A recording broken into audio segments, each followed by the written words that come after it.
build begins with the selection of a truck chassis or a pickup truck. Our choice was the Ram 5500 with Cummins turbo diesel engine. Why did we choose this? It was because of the Cummins turbo diesel engine. Our build actually began in 2014 when we placed an order for the Ram 5500. However, there was going to be no more production run of the Ram 5500 with the Laramie trim for the rest of the 2014 build. It took almost a year to get the truck. I have to think that the Ram 5500, which is mostly a work truck, does not get too much demand for the Laramie interior, so builds are few and far between. The color of the truck is maximum steel metallic, but in reality it looks black unless you get up close. The interior is very nice and comfortable, however it still rides like a truck, which is what it really is, a truck.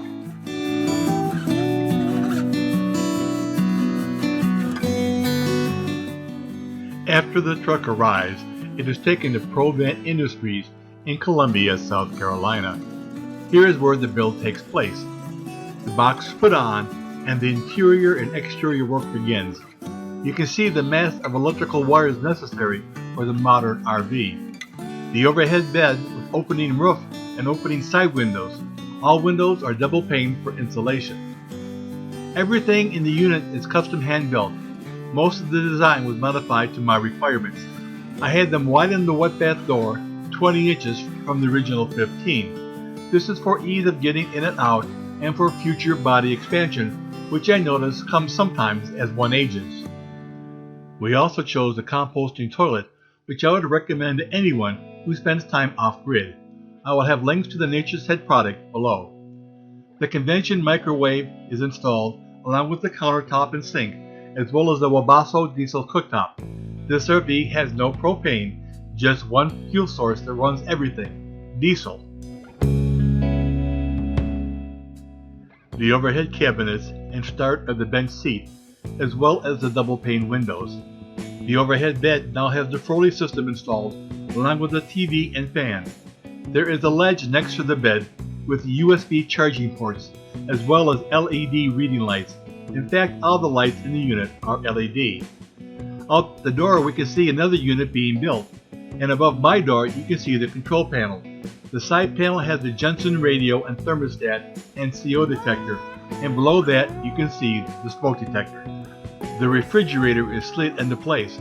It is a two-way refrigerator, 110 and 12 volt. The red key near the bottom of the center cabinet is a 12 volt shutoff. This is a wide shot of the overhead bed. No mattress yet. We decided to keep the back seats in the truck, so our cutout to the front is mostly a pass-through, not a walk-through. Pro-Van will make whatever you desire. Just another shot of the overhead bed with its ladder, and you can get a glimpse of the fantastic fan. Here we can see the reading lights on the flexible arm on both sides of the bed, and there is also overhead lights. Here is the close-up of the control panel. The solar controller, the SPAR heater controls for water and air, standard RV gauges for capacities, the on-off for the smaller inverter, toggle switches for the coach lights inside and out, and the control for the 3000 watt inverter. The reason for two inverters is if we just want to charge devices or use a laptop, we do not need to turn on the large inverter. The small inverter is the one we use most of the time. The big inverter is for air conditioning. We can get around 6 hours on battery, and the microwave. This is the smaller inverter and the Blue Sky solar controller, which are right under the microwave. The gray control above the microwave is the controller for the Wabasso diesel cooktop. This is the wiring under all the controls above the door. This is the access panel behind the radio, which holds the cell and Wi-Fi booster. There is also an XM antenna drop so that I can plug in my XM radio and play it through the Jensen. When one is boondocking, I cannot say enough good things about having XM radio, especially for baseball games. This is the storage under the bench seat. I know, there is none. Since this is a Four Seasons camper, the water tank is right below your seat, and you can see the water pump so storage is not much. Here is the bench seat made into a bed. It is plenty wide and long and very, very hard. On the roof, looking through the overhead skylight, we can see the Froley bed system. Also on the roof is the omnidirectional TV antenna, which will pick up any station within 5 miles. Thank goodness for XM radio. Also the rain cover for the fantastic fan in one of the 4 solar panels. Also installed was this device, since we had a wheel change from dualies to super single.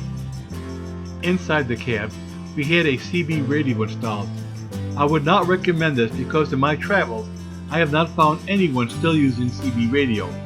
I thought it might come in handy for 4 service roads, but so far it has not been of any use.